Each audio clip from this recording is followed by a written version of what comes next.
পৌরসভার ভিতরে শুধুমাত্র আসামের লামডিং পৌরসভা হচ্ছে নির্বাচনের আগে, কিন্তু রেকর্ড করেছিল সেটা নির্বাচনের আগে বোর্ড গঠন হয়ে গেছে আমরা। আর সেটা কিন্তু সারা আসামে যে 80খানা পৌরসভা আছে, পৌরসভার ভিতরে রেকর্ড করেছে লামডিং বিধানসভার যে লামডিং পৌরসভা। আমাদের এমন একজন ব্যক্তিকে আমরা পেয়েছি, সে ব্যক্তি সাংসদ নয়, ভারতীয় জনতা পার্টির সাধারণ কার্যকর্তার মতন উনার যে ব্যবহার, উনি যেভাবে প্রত্যেকজন কার্যকর্তা অহা 5 বছৰ আহি থাকিব লাগিব, মানুহে দেখি দেখি আমনি পাব লাগিব যে ইমান ভোট দিছে, ভাবিব নোৱাৰাকৈ আমাক লামডিংবাসীয়ে মৰম কৰিছে। আৰু প্ৰায় আমি 67,000তকৈ বেছি ভোটত ইয়াত আগবাঢ়িছোঁ আৰু 1,31,000 প্ৰায় ভোট দিছে। এই ইমান বৃহৎ সংখ্যক ভোট ৰাইজে দিছে, এইটো এটা ভাবিব লগা কথা। আৰু মই ভাবোঁ মোৰ ৰাজনৈতিক জীৱনত এইটো এটা বৰ ডাঙৰ আশীৰ্বাদ। ৰেলৰ সমস্যা আপুনি অলৰেডি কৈছে, ৰেলৰ সমস্যাটো এইটো আপুনি কেনেকৈ আশা দি আছে? চাওক, ৰেলৰ সমস্যাটো এইটো চিধা চিধি সমাধান কৰি দিম বুলি ক'লে ভুল হ'ব। কিন্তু এই কথাটো ঠিক যে ৰেল কৰ্তৃপক্ষই ইমান সংখ্যক মানুহক ভৱিষ্যত দিনত যাতে ডিষ্টাৰ্ব নকৰে তাৰ কথা আমি লক্ষ্য ৰাখিম। বিধায়ক ডাঙৰীয়াৰ নেতৃত্বত ইতিমধ্যে বিভিন্ন ধৰণৰ আলোচনা হৈছে, মিউনিচিপালিটি বোৰ্ডো আলোচনা কৰিছে আৰু বিধায়ক ডাঙৰীয়াই এই কথাটো মুখ্যমন্ত্ৰী ডাঙৰীয়াকো অৱগত কৰিছে। বিধায়ক ডাঙৰীয়া শিবু মিশ্ৰ ডাঙৰীয়াই এটা প্ৰস্তাৱ দিছে ৰেল মন্ত্ৰীৰ সৈতে কথা পতাৰ। আমি ৰেল মন্ত্ৰীৰ সৈতে আলোচনা কৰাৰ এটা চিন্তা চৰ্চা কৰিছোঁ আৰু ভৱিষ্যত দিনত যাতে মানুহ শংকাত ভুগি থাকিব নালাগে তাৰ কাৰণে আমি চিন্তা চৰ্চা কৰিম। ৰেলৰ মাটি হোৱাটোতো হয়েই, সেই মাটিখিনিক আমি কেনেকৈ কনভাৰ্ট কৰিব পাৰোঁ এই চিন্তা আমাৰ আছে। আমি এই কথাটো স্বীকাৰ কৰি ল'ব লাগিব আৰু ৰেলৰ কৰ্তৃপক্ষক আমি আহ্বান জনাইছোঁ যে যিহেতু এটা এষ্টাব্লিছ চহৰ, ইয়াত আৰু ভৱিষ্যত দিনত যাতে তেওঁলোকে ডিষ্টাৰ্ব নকৰে এই কথাটো আমি তেখেতসকলক জনাম। লামডিং ৰেল চহৰ লামডিং, কিন্তু দেখা গৈছে যে ৰেল চহৰ লামডিঙত এতিয়া বহিৰাজ্যৰ মেক্সিমাম ষ্টাফ ইয়াতে আছে, কিন্তু লামডিঙৰ বা অসমৰ থলুৱা যে প্ৰাৰ্থীসকল ইয়াত চাকৰি নাপায়। ছেকেণ্ড কথাটো হ'ল ইমান বছৰ ধৰি ৰেলে কৈছে যে ৰেল এই মাটিবিলাক ৰেলৰ মাটি, ৰেলটোক যদি বাদ দিওঁ লামডিঙত ইনকাম চৰ্চ বোলে একো ডাঙৰ কোম্পানী নাই, একো নাই। ঠিক আছে, ইভেন ছাৰ লামডিঙত মৰ্ণিঙত এটা ট্ৰেইন নাই যে লামডিঙৰ পৰা গুৱাহাটী যোৱাৰ, লোকেল ট্ৰেইনৰো বহুত অভাৱ। এই যে সাধাৰণ লোকৰ যে সাধাৰণ সমস্যা, এই সমস্যাবিলাকৰ পৰা চাওক, ৰেলটো ৰাজ্যৰ বস্তু নহয়তো, এটা ৰাষ্ট্ৰীয় সম্পদ। আৰু ইয়াৰ ৰিক্ৰুটমেণ্টত যদি আমাৰ থলুৱা ল'ৰাবিলাকে ছাকচেছ নহয় তেতিয়াহ'লে চাকৰি নাপাব। আমি এটা চেষ্টা কৰিব লাগিব যে থলুৱা ল'ৰাবিলাকে যাতে ৰেলৱে ৰিক্ৰুটমেণ্টত বা সৰ্বভাৰতীয় পৰীক্ষাবিলাকত উত্তীৰ্ণ হ'ব পাৰে। আমি যে এতিয়া সম্বৰ্ধনা জনাই আছোঁ মেট্ৰিক পাছ কৰা, হায়াৰ ছেকেণ্ডেৰী পাছ কৰা, তেওঁলোকক আমি ভৱিষ্যতৰ কাৰণে প্ৰস্তুত কৰি তুলিব লাগিব।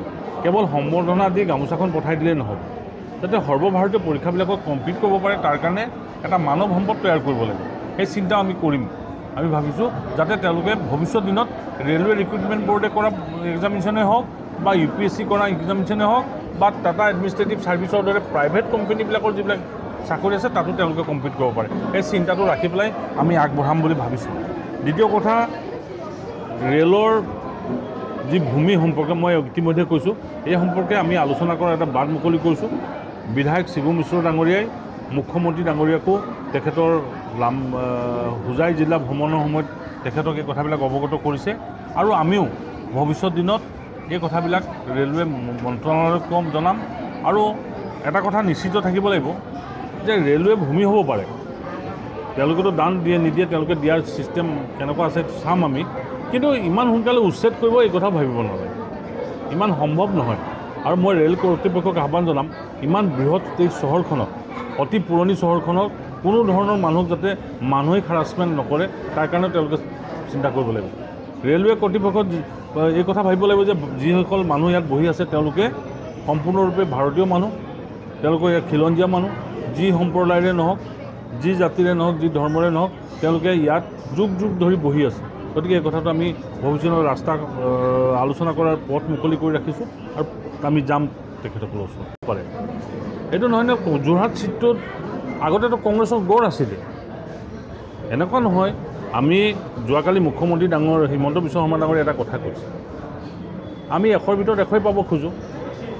যে 100ৰ ভিতৰত 100 পাব লাগিব বুলি কথাটো নাই বাকী 11খন ছিট আমি পাইছোঁ কথা পাহৰিব লাগে নেকি যোৰহাট ছিটটো হৰুৱাইছোঁ ৰাইজে বিচৰা নাই সেইটো মানি ল'ব লাগিব নে নালাগে এনেকুৱা নেকি যে সেই ছিটটোত জিকি গ'ল মানে গোটেই অসমখন জিকি গ'ল বাকী দেখোন 11টা ছিট আমি জিকিছোঁ 93টা বিধানসভা আমি সংখ্যাগৰিষ্ঠতা পাইছোঁ এই কথা পাহৰিলে নহ'ব ৰকিবুল হুছেইনে তাত ধৰ্মীয় ৰাজনীতি কৰি পেলাই জিকিছে এই কথা মই নাজানিম গৌৰৱ গগৈ ইয়াত কি ধৰণে জিকিছে আপোনালোকে জানিছে এটা মানুহৰ মেণ্ডেটটোতো মানি ল'ব লাগিব কিন্তু এই কথা পাহৰিব নালাগে যে আউট অফ 11 ছিট আমি পাইছোঁ এতিয়া আনন্দ খবৰ কিবা লাগে নেকি নহয় আমি একেবাৰে থাকিব লাগিব বুলি কৈছিলোঁ কাৰোবাৰ লগততো হাফ নেউলৰ খেলাটো খেলি থাকিব লাগিব তেওঁ মানে কৈ থাকিলে ভাল লাগে নাই এটা আজমল ডাঙৰীয়া এনেকুৱা এটা আমি ওলালে ভাল লাগে কেতিয়াবা ভাওনা যে হয় ভাওনাৰ সময়ত কেতিয়াবা মানে ওলায় দুট ওলায় এনেকুৱা আমি ভাল লাগে আজমল দুটৰ নিচিনা আছিলে টিভিত ওলাই গ'লে ভালেই লাগে তেওঁ ভৰিটো যেতিয়া পিটিকি থাকে দেখি ভাল লাগে তেওঁ যেতিয়া পানীটো ছটিয়াই দিয়ে দেখিলে ভাল লাগে